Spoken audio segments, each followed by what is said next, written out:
In the sterile silence of Lab Zero, the only sound was the soft hum of machinery and the rhythmic drip of luminescent fluid. We called it ambrosia. A shimmering golden liquid drawn from the veins of our guest, the being we'd pulled from the wreckage of a fallen star.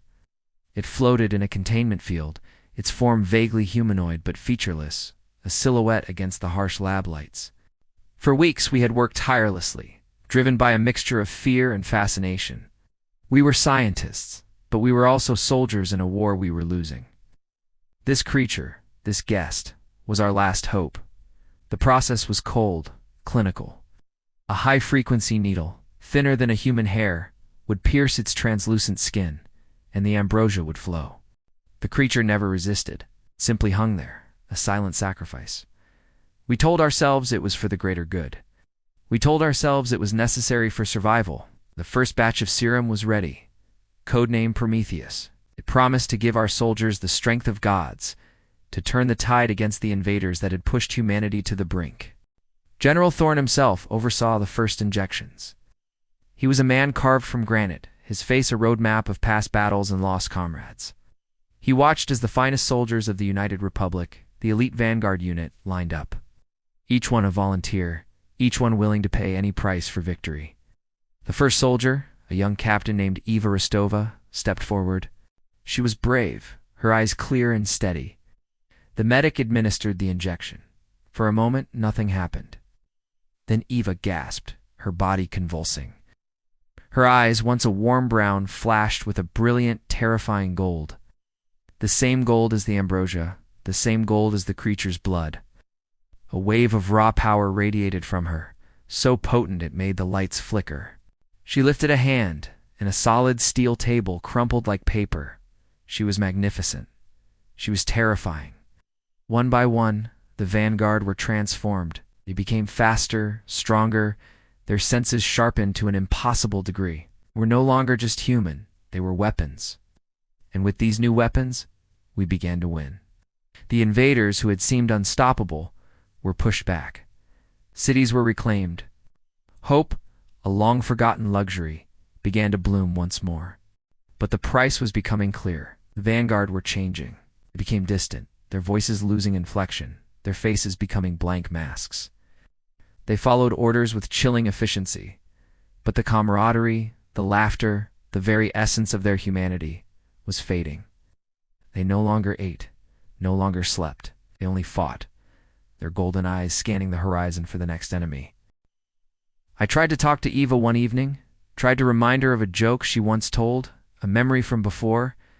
She just stared at me, her gaze empty, and said, "Memory is inefficient. Focus on the objective." My blood ran cold. We hadn't created saviors. We had created monsters.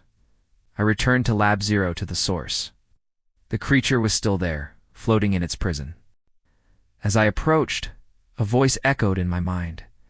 Not through my ears, but directly in my consciousness. Oh. It was soft, ancient, and filled with a profound sadness. You see now, it resonated, the path you walk. Startled, I stumbled back. It had never communicated before. We thought it was mindless. We were once like you, the voice continued, and my mind was flooded with images, visions not my own. I saw a sprawling, crystalline city under a purple sun. Beings of light, beautiful and powerful, were injecting themselves with a glowing blue serum. I saw them conquer their enemies, their power growing, their cities expanding across galaxies. But then I saw the change. The light in their eyes dimmed, replaced by a cold blue fire. They turned on each other, their magnificent civilization crumbling into dust and ruin, consumed by the very power that had saved it. Another vision, a lush jungle world, inhabited by a tribal reptilian species. They discovered a glowing red fungus. They consumed it, gaining immense physical strength. They drove off the predators that hunted them. They became kings of their world. Then they became tyrants, their strength turning to mindless rage. I watched as brother fought brother, their civilization devolving into a frenzy of bloodshed until none were left. The cycle was always the same.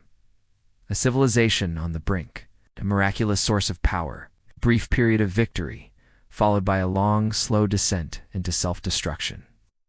The power always demanded a price, their identity, their soul. The ambrosia does not give, the voice in my head explained, as the visions faded, leaving me trembling. It replaces. It overwrites. You're not enhancing your soldiers. You're turning them into us. Or rather, what we used to be, before we learned to control the hunger. I looked at the creature, and for the first time, I saw it not as an alien, but as a survivor. A refugee from its own history. "Why didn't you warn us?" I asked, my voice a broken whisper. "You would not have listened," it replied. "None ever do. The desperation for survival is a fire that blinds all who feel its heat." I ran from the lab, the alien's words chasing me. I had to find General Thorne. I had to make him see. I found him in his private quarters, standing before a large, ornate mirror. The war was nearly over. The final enemy stronghold was about to fall. He should have been triumphant. His shoulders were slumped, his hand shaking as he reached up to his face. "General," I began, out of breath. "We have to stop the Prometheus program. It's a trap, a cycle." He didn't turn. He just stared at his reflection. "It's too late, Doctor," he said, his voice raspy, unfamiliar. "The victory is won. The price is paid." Slowly he turned to face me. My heart stopped. His eyes were glowing with that same terrible golden light. But it was more than that. His face. It was shifting. The hard lines were softening, the features blurring, becoming smoother, less defined. The man I knew, the granite-faced general, was dissolving before my very eyes. He took a step towards me, and I backed away in horror. He raised a hand to the mirror, his fingers touching the glass. "I look in the mirror," he whispered, his voice becoming the same soft, resonant tone I had heard in the lab, "and I see a beginning." In the reflection, it wasn't General Thorne looking back. It was the alien. It's the same featureless, silent face from the containment field. The cycle hadn't just created monsters. It had started anew. We hadn't just used the alien's power. We were becoming it. Humanity was saved, but humanity was also extinct. And a new race, born of our desperation, was ready to inherit the stars. Thank you for watching. If this story made you think, consider subscribing for more tales from the edge of imagination. Until next time.